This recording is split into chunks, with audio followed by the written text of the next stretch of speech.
ರಾಜಶೇಖರ್ ಅಂಜಲಿಯ ಆರೋಗ್ಯ ವಿಚಾರಿಸಲು ಬಂದವರು ಆಕೆ ಆರಾಮವಾಗಿದ್ದಾಳೆಂದು ತಿಳಿದು ಸಮಾಧಾನಗೊಂಡರು. ಮಾತನಾಡುತ್ತಾ ನಿಮಗೊಂದು ಖುಷಿಯ ವಿಚಾರವಿದೆ ಎಂದರು. ಅದೇನೆಂದು ತಿಳಿಯಲು ಶೀಲಾ ಮತ್ತು ಅಂಜಲಿ ಕುತೂಹಲದಿಂದ ಅವರನ್ನೇ ನೋಡತೊಡಗಿದರು. ಕಾವ್ಯಳಿಗೆ ಮದುವೆ ಮಾಡೋಣ ಎಂದು ನಿರ್ಧರಿಸಿದ್ದೇನೆ. ಮುಂದೆ ಅಂಜಲಿಗೂ ಒಂದು ಒಳ್ಳೆಯ ಕಡೆ ಸಂಬಂಧ ನೋಡಿ ಆಕೆಗೂ ಮದುವೆ ಮಾಡಿಬಿಡೋಣ ಎಂದರು. ಕಾವ್ಯಳಿಗೆ ಮದುವೆ ಎಂದಾಗ ಅಮ್ಮ ಮಗಳಿಬ್ಬರಿಗೂ ಬಹಳ ಸಂತೋಷವಾಯಿತು. ಶೀಲಾ ರಾಜಶೇಖರ್ ಬಳಿ ಬಹಳ ಸಂತೋಷದ ವಿಚಾರ. ತಾಯಿ ಇಲ್ಲದ ಹುಡುಗಿ, ಹಿಂದೆ ಮುಂದೆ ವಿಚಾರಿಸಿ ಹುಡುಗನನ್ನು ಹುಡುಕಿ ಎಂದರು. ನಾನೇನು ಹುಡುಕುವ ಅಗತ್ಯವಿಲ್ಲ, ಆ ಕೆಲಸವನ್ನು ಆಕೆಯೇ ಮಾಡಿದ್ದಾಳೆ ಎಂದರು. ಹೌದೇ? ಹೌದು, ಅಂಜಲಿಗೂ ಆ ಹುಡುಗನ ಬಗ್ಗೆ ಚೆನ್ನಾಗಿ ಗೊತ್ತಿದೆ. ನಮ್ಮ ಆಫೀಸ್ನಲ್ಲಿ ಕೆಲಸ ಮಾಡುವ ಹುಡುಗ ಆದಿತ್ಯ ಎಂದು. ಆತನನ್ನು ಕಾವ್ಯ ಇಷ್ಟಪಟ್ಟಿದ್ದಾಳೆ. ಚೆನ್ನಾಗಿ ತಿಳಿದಿರುವ ಹುಡುಗನೇ, ಒಳ್ಳೆಯ ಸ್ವಭಾವ ಎಂದು ನಾನು ಒಪ್ಪಿಕೊಂಡೆ. ಆತ ಒಪ್ಪಿದರೆ ಇನ್ನೇನು, ವಾಲಗ ಊದಿಸೋದೆ ಎಂದರು.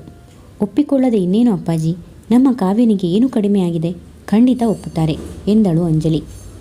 ಈಗ ಅಂಜಲಿಗೆ ಕಾವ್ಯಳ ನಡವಳಿಕೆಯ ಹಿಂದಿರುವ ಉದ್ದೇಶ ತಿಳಿದಿತ್ತು. ಆದ್ದರಿಂದಲೇ ಕಾವ್ಯ ನನ್ನನ್ನು ಆದಿತ್ಯನಿಂದ ದೂರ ಇಡುವ ಪ್ರಯತ್ನ ಮಾಡುತ್ತಿದ್ದಳು ಎಂದು ಅಂಜಲಿ ಅರ್ಥ ಮಾಡಿಕೊಂಡಳು. ಅಂಜಲಿ ಮನೆಯಿಂದ ರಾಜಶೇಖರ್ ಹೊರಡುವಾಗ ಮಧ್ಯಾಹ್ನ 2 ಗಂಟೆ. ಇತ್ತ ಕಾವ್ಯ ಊಟ ಮುಗಿಸಿ ರಾಮಯ್ಯನನ್ನು ಕರೆದು, ಇಂದು ನನ್ನ ಫ್ರೆಂಡ್ ಮನೆಯಲ್ಲಿ ಪಾರ್ಟಿ ಇದೆ, ನಾನು ಆಫೀಸ್ ಮುಗಿಸಿ ಅಲ್ಲಿಗೆ ಹೋಗುತ್ತೇನೆ, ಬರಲು ತಡವಾಗುವುದು ಎಂದು ಡ್ಯಾಡಿಗೆ ತಿಳಿಸಿಬಿಡು ಎಂದು ಹೇಳಿ ಹೊರಟಿದ್ದಳು. ರಾಜಶೇಖರ್ ಕಾರು ಓಣಿಯ ಒಳ ರಸ್ತೆಯಿಂದ ಮುಖ್ಯ ರಸ್ತೆಗೆ ಬರುವುದು ಕಾವ್ಯ ಅದೇ ಪಕ್ಕದ ರಸ್ತೆಯಲ್ಲಿ ಹೋಗುವುದಕ್ಕೂ ಸರಿ ಹೋಯಿತು. ಕಾವ್ಯ ಕಾರ್ ಸ್ಲೋ ಮಾಡಿ ನೋಡಿದಳು. ಇದು ಡ್ಯಾಡಿ ಕಾರು. ಡ್ಯಾಡಿ ಎಲ್ಲಿಂದ ಬರುತ್ತಿದ್ದಾರೆ? ಇಲ್ಲಿ ನಮಗೆ ಪರಿಚಯಸ್ಥರು ಯಾರೂ ಇಲ್ಲವಲ್ಲ. ಶಂಕರ್ ಅಂಕಲ್ ಮನೆ ಕೂಡ ಇಲ್ಲಿಲ್ಲ ಎಂದು ಗಾಡಿಯನ್ನು ಸೈಡಿಗೆ ಹಾಕಿ ರಾಜಶೇಖರ್ಗೆ ಫೋನ್ ಮಾಡಿದಳು. ಎಲ್ಲಿದ್ದೀರಾ ಡ್ಯಾಡಿ? ಯಾಕಮ್ಮ, ಎಲ್ಲಿದ್ದೀರಾ ಹೇಳಿ ಡ್ಯಾಡಿ ಎಂದಳು. ಶಂಕರ್ನ ಮನೆಯಿಂದ ಹೊರಟಿದ್ದೀನಮ್ಮ, ಇನ್ನೇನು ಮನೆಗೆ ಹೋಗ್ತಾ ಇದ್ದೀನಿ ಎಂದರು. ಕಾವ್ಯಳಿಗೆ ಅನುಮಾನ ಬಲವಾಯಿತು. ಡ್ಯಾಡಿ ನನಗೆ ಗೊತ್ತಿಲ್ಲದೆ ಏನೋ ನಡೆಸ್ತಿದ್ದಾರೆ, ಸತ್ಯ ತಿಳಿದುಕೊಳ್ಳಲೇಬೇಕೆಂದು ತನ್ನ ಕಾಂಟ್ಯಾಕ್ಟ್ ಲಿಸ್ಟ್ನಲ್ಲಿ ಶಂಕರ್ ಅಂಕಲ್ ನಂಬರ್ ಹುಡುಕತೊಡಗಿದಳು. ದುರದೃಷ್ಟವಶಾತ್ ಆ ನಂಬರ್ ಅವಳ ಬಳಿ ಇತ್ತು. ತಡ ಮಾಡದೆ ಫೋನ್ ಮಾಡಿದಳು. ಆ ಕಡೆಯಿಂದ ಫೋನ್ ಎತ್ತಿಕೊಂಡ ಅವರ ಸೊಸೆ, ಅವರು ಊರಲ್ಲಿ ಇಲ್ಲ, ಮಗಳ ಮನೆಗೆ ಅಮೆರಿಕಕ್ಕೆ ಹೋಗಿದ್ದಾರೆ, 1 ತಿಂಗಳಾಯಿತು ಎಂದಳು. ಏನಾದರೂ ವಿಷಯ ತಿಳಿಸಬೇಕಿತ್ತೇ ಎಂದು ಕೇಳಿದಳು. ಅದಕ್ಕೆ ಏನಿಲ್ಲ ಎನ್ನುತ್ತಾ ಥ್ಯಾಂಕ್ಸ್ ಹೇಳಿ ಫೋನ್ ಇಟ್ಟಳು. ಡ್ಯಾಡಿ ಸುಳ್ಳು ಹೇಳ್ತಿದ್ದಾರೆ ಎಂಬುದು ಆಕೆಗೆ ಖಚಿತವಾಯಿತು. ಶಂಕರ್ ಅಂಕಲ್ ಹೆಸರು ಹೇಳುತ್ತಾ ಡ್ಯಾಡಿ ಎಲ್ಲಿಗೆ ಹೋಗಿ ಬರುತ್ತಿದ್ದಾರೆ? ಅವರೆಲ್ಲಿಗೆ ಹೋಗಿದ್ದಾರೋ ಅಲ್ಲಿಗೆ ಹೋಗಿದ್ದೇನೆ ಎಂದು ಹೇಳಬಹುದಲ್ಲವೇ? ಡ್ಯಾಡಿ ನನ್ನ ಬಳಿ ಯಾವುದೋ ವಿಷಯ ಮುಚ್ಚಿಡ್ತಿದ್ದಾರೆ ಎಂಬುದು ಆಕೆಗೆ ಸ್ಪಷ್ಟವಾಯಿತು. ತಕ್ಷಣ ಮನೆಗೆ ಹೊರಟು ತಂದೆಯನ್ನು ತರಾಟೆಗೆ ತೆಗೆದುಕೊಳ್ಳಬೇಕೆಂದುಕೊಂಡಳು.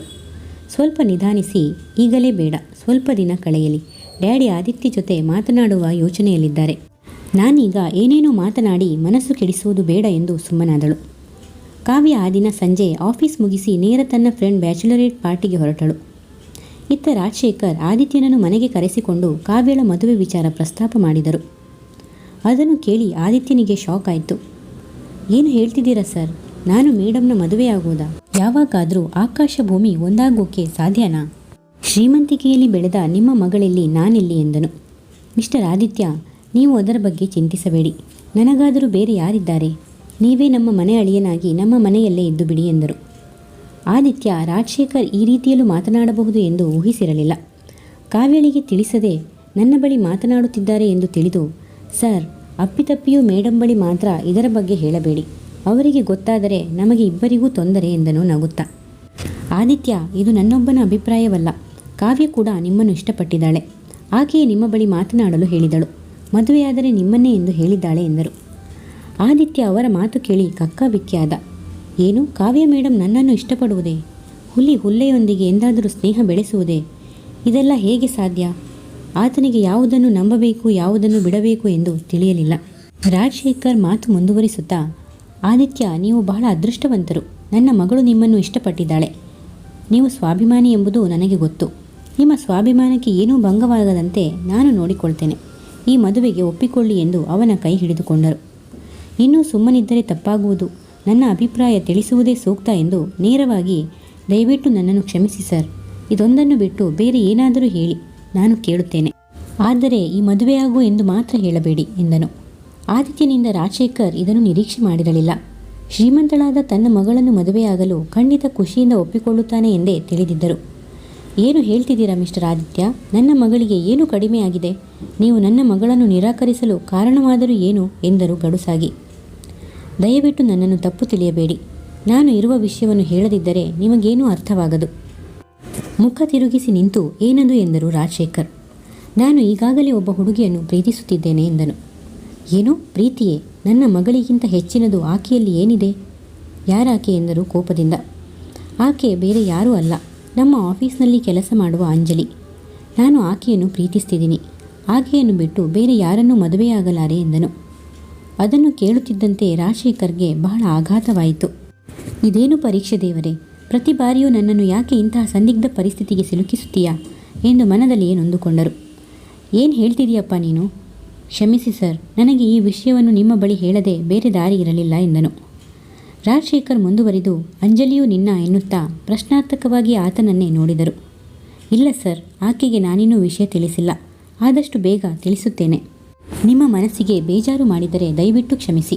ನನಗಿಂತ ಒಳ್ಳೆಯ ಅಳಿಯ ನಿಮಗೆ ಖಂಡಿತ ಸಿಗುತ್ತಾನೆ. ನಾನಿನ್ನು ಹೊರಡುತ್ತೇನೆ ಎಂದು ಹೊರಟನು ಆದಿತ್ಯ. ಇತ್ತ ರಾಜಶೇಖರ್ ಇಕ್ಕಟ್ಟಿಗೆ ಸಿಲುಕಿಕೊಂಡರು. ಅಂಜಲಿ, ಕಾವ್ಯ ಇಬ್ಬರೂ ಅವರ ಮಕ್ಕಳೇ. ಯಾರ ಪರವಾಗಿ ನಿಲ್ಲಬೇಕೆಂದು ಅವರಿಗೆ ತಿಳಿಯಲಿಲ್ಲ. ಯಾರೊಬ್ಬರ ಪರವಾಗಿ ನಿಂತರೂ ಇನ್ನೊಬ್ಬರಿಗೆ ನೋವಾಗುವುದು ಖಂಡಿತ. ಏನು ಮಾಡುವುದೆಂದು ತೋಚಲಿಲ್ಲ. ಅಂಜಲಿಯನ್ನು ಪ್ರೀತಿಸುತ್ತಿರುವ ಆದಿತ್ಯನಿಗೆ ಕಾವ್ಯಳನ್ನು ಮದುವೆಯಾಗುವಂತೆ ಒತ್ತಾಯ ಮಾಡಲು ಸಾಧ್ಯವಿಲ್ಲ. ಆದಿತ್ಯ ಆಗಲೇ ಕಾವ್ಯಳನ್ನು ಮದುವೆಯಾಗಲಾರೆ ಎಂದು ಕಡ್ಡಿ ಮುರಿದಂತೆ ಹೇಳಿದ್ದಾನೆ. ಈಗೇನು ಮಾಡುವುದು? ಆದಿತ್ಯ ಕಾವ್ಯಳನ್ನು ನಿರಾಕರಿಸುವುದು, ಅಂಜಲಿಯನ್ನು ಪ್ರೀತಿಸುತ್ತಿರುವ ವಿಚಾರ ಕಾವ್ಯಳಿಗೆ ತಿಳಿದರೆ ಆಕೆ ಸುಮ್ಮನಿರುವಳೆ ಎಂದು ಯೋಚಿಸುತ್ತಾ ಮೌನಕ್ಕೆ ಶರಣಾದರು. ಕಥೆ ಮುಂದುವರಿಯುವುದು. ಹೆಚ್ಚಿನ ವಿಡಿಯೋಗಳಿಗಾಗಿ ಪ್ಲೀಸ್ ಸಬ್ಸ್ಕ್ರೈಬ್ ಮಾಡಿ, ಲೈಕ್ ಮಾಡಿ, ಶೇರ್ ಮಾಡಿ, ಕಮೆಂಟ್ಸ್ ಮಾಡಿ ಮತ್ತು ಬೆಲ್ ಐಕಾನ್ ಕ್ಲಿಕ್ ಮಾಡಿ. ಕಥೆಯ ಎಲ್ಲ ಭಾಗಗಳಿಗಾಗಿ ಪ್ಲೇಲಿಸ್ಟ್ ಚೆಕ್ ಮಾಡಿ.